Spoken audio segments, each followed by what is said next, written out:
Hey everyone, happy new year! আসসালামু আলাইকুম। আশা করছি যে যেখান থেকে এই ব্লগটি দেখছেন খুব সুন্দরভাবে নিউ ইয়ার উদযাপন করেছেন। তো আমরা নিউ ইয়ারের পরের দিন মানে 2nd জানুয়ারি পরিবারের সবাইকে নিয়ে চলে গিয়েছিলাম বার্মিংহামের স্টার সিটিতে ডিনার করতে। আর ডিনার করেছি এই যে এখানে জাউকে, the best buffet restaurant in town. প্রতিটা ফ্যামিলিকে ১.৫ ঘন্টা করে ওয়েট করতে হয়েছে ভেতরে ঢোকার জন্য। আমাদের বেলাও তাই হয়েছে। ভিডিও করার জন্য আমার আউটডোর ট্রাইপডটা সাথে নিয়েছিলাম, কিন্তু এটা আমার কোনো কাজে লাগেনি কারণ কোনো স্পেস ছিল না এটা রাখার জন্য। শেষে বুদ্ধি করলাম যে একটা গ্লাস রেখে গ্লাসে মোবাইলটাকে হেলান দিয়ে রেখে আমি ইচ্ছা মতো ভিডিও করতে পারবো। সেটাই করেছিলাম। ওই যে দেখলেন তো আমার ট্রাইপডটা। তো এখানে আমি বসেছিলাম আর ওদেরকে বললাম যে, "তোমরা আগে খাবার নিয়ে আসো। এই ফাঁকে আমি একটু টুকটাক ভিডিও করি ফর মাই ইউটিউব শর্টস।" তারপরে ওরা যখন খাবার নিয়ে ব্যাক করলো, আমি চলে গিয়েছিলাম আমার খাবার আনতে।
ডিয়ার ভিউয়ার্স, একটু মনোযোগ দিয়ে লক্ষ্য করুন আমি কোন সিস্টেমে খাচ্ছি। প্রথমেই ভাত, রুটি, নান ব্রেড আরও কত মজার মজার খাবার ছিল সেগুলো কিন্তু আমি আনিনি।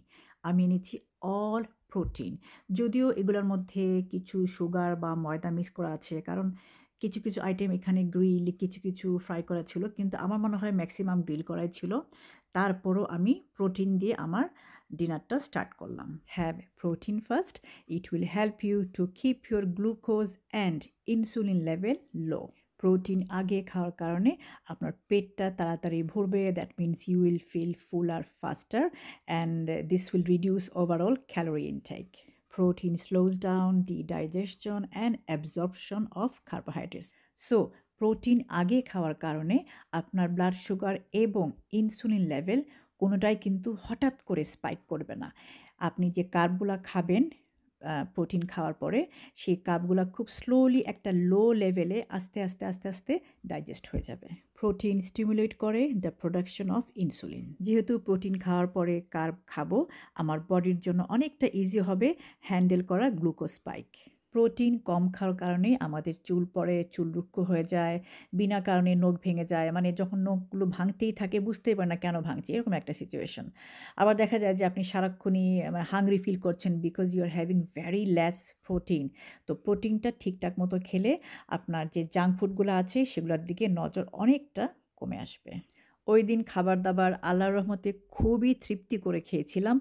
প্রচুর লোক ছিল যার কারণে ওদের কন্টিনিউয়াস কুকিং করতে হয়েছে, কন্টিনিউয়াস ফুড সার্ভ করতে হয়েছে। এরপরে চলে গিয়েছিলাম নেক্সট প্লেট রেডি করতে। এখানে প্রচুর পরিমাণে ফাইবার জাতীয় খাবার আছে, সাথে কিছু প্রোটিনও আছে, ডাল দেখা যাচ্ছে। আর এখানে কয়েক রকমের রাইস নিয়ে আসছি, সাথে একটা ২ পিস নান ব্রেড ছিল, নান না, এটা ছিল ওদের পাকিস্তানি টাইপ রুটি। একটা পিজ্জা নিয়ে আসছি, এটা খেতে ভালো ছিল না, আমি জানি না কেন নিয়ে আসছি। চোখের দেখায় নিয়ে চলে আসছি। যাই হোক, পিজ্জাটা খেয়ে আমার ভালো লাগেনি। তো এখন আমি ফাইবার খাবো।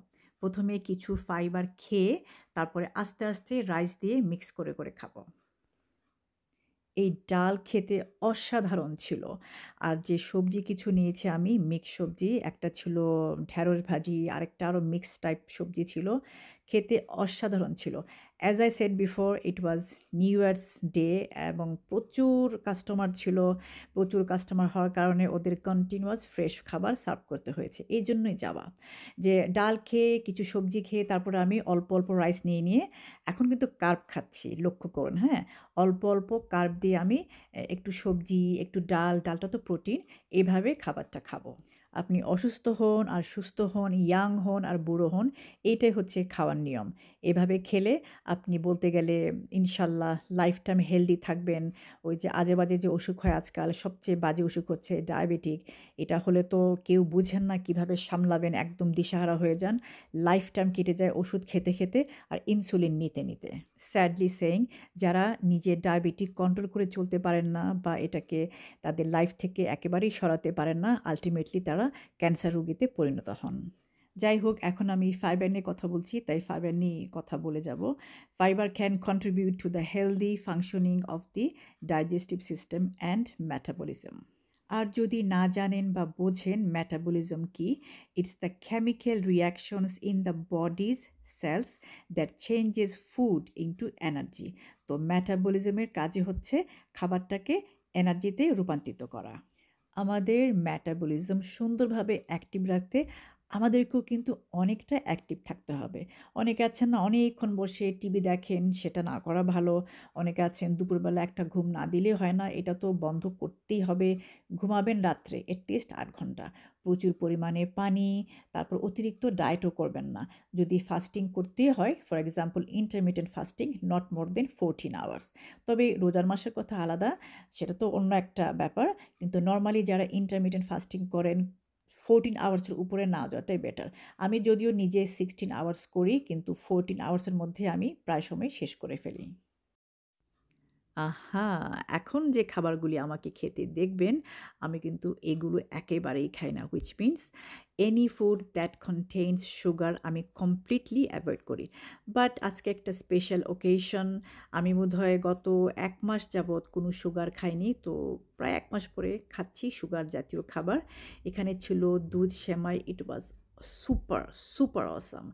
আর ওই চকলেট কেকটাও খুব মজা ছিল। আর এইটা ছিল gajar ka halwa. Oh my God! It's my most favourite. Gajar ka হালুয়া খেয়ে আমার মেয়েকে দেখাচ্ছিলাম কিভাবে, কতটুকু আমার ব্লাড সুগার স্পাইক করতে পারে। এতটা মিষ্টি ছিল, এতটা মানে কি বলবো? সুপার, সুপার সুগারি ছিল। আমি এই বাটি শেষ করে সেকেন্ড টাইম আবার সেমাই নিয়ে আসছিলাম রুটি দিয়ে খাওয়ার জন্য। সকালবেলা সেমাই রুটি খেতে দারুণ লাগে, তাই না? তো এই স্কোপটা মানে আমি মিস করতে চাচ্ছিলাম না। কারণ আমি তো সাধারণত এগুলো খাবো না। তো আজকে যেহেতু একটা রেস্টুরেন্টে আসছি, একটা অকেশন আছে, খেয়ে নিই। তাই না? মাসে ২ মাসে একবার খাওয়াই যায়। আমার এই সুগারি ফুডগুলা খাওয়া দেখে কেউ প্লিজ ইন্সপায়ার্ড হবেন না। মাসে একবার আমরা আউটিংয়ে যাই পুরো পরিবার মিলে। আমরা রেগুলার রেস্টুরেন্টে খেতে যাই না। তখন গেলে পরে আমি আজকে যে সিস্টেমে খেয়েছি সেই সিস্টেমে খাই।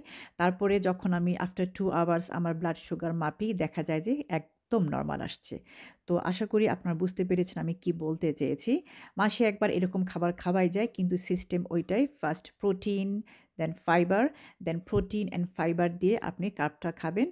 ইনশাল্লাহ খুব সুন্দরভাবে আপনার কার্ব মানে সুগারটা সুন্দরভাবে ইজিলি ডিসলভ হয়ে যাবে। কোনো রকমের ব্লাড সুগার স্পাইক হবে না। যাদের ডায়াবেটিক নেই তাদেরও কিন্তু ব্লাড সুগার স্পাইকিং হয়, কিন্তু ডায়াবেটিক না থাকার কারণে খুব সহজে এটা আবার নরমাল হয়ে যায়। কিন্তু ডায়াবেটিক রোগীদের সেটা আর হতে চায় না। আর সুগার এমনিতে একটা মারাত্মক পয়জন। এটার মতো খারাপ কোনো খাবার আর এই দুনিয়ায় হতে পারে না। তো যতটা সম্ভব যেসব খাবারে সুগার আছে কমপ্লিটলি অ্যাভয়েড করবেন। আর মাঝে নিজেকে একটু ট্রিট দেওয়াই যায়। মাঝে বলতে খুবই মাঝে।